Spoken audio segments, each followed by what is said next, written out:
దేవుడు నిన్ను ఎందుకు రక్షించుకున్నాడో, దేవుడు నిన్ను ఎందుకు ఏర్పరచుకున్నాడో, నెవర్ ఫర్గెట్ దట్.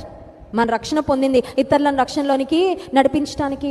మనల్ని దేవుడు ఎన్నుకుంది. If you are chosen in your family, you are truly blessed.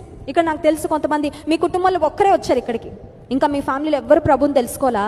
You are the chosen one in your family.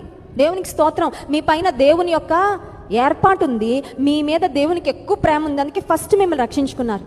కానీ దేవుడు మిమ్మల్ని ఎందుకు రక్షించుకున్నాడంటే మీరు ఒక్కరోజు వెళ్ళిపోవడానికి కాదు, మీ కుటుంబం అంతటిని రక్షించడానికి. మీ కుటుంబ రక్షణను గుర్చిన భారము మీ మీద ఉంది, మీ కుటుంబ రక్షణ గుర్చిన బాధ్యత మీ మీద ఉంది. అవకాశం ఉన్నప్పుడల్లా మాటల ద్వారా సువార్త ప్రకటించడం, అవకాశం లేనప్పుడు జీవితం ద్వారా సువార్త ప్రకటించే బాధ్యత నీ మీద ఉంది. Do not forget your calling.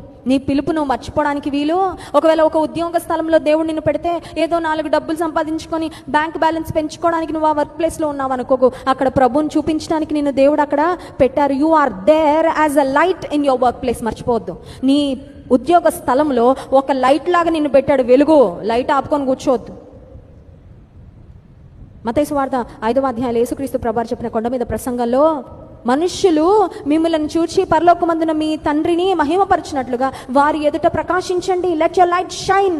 ప్రకాశించు. ప్రకాశిస్తున్నావా?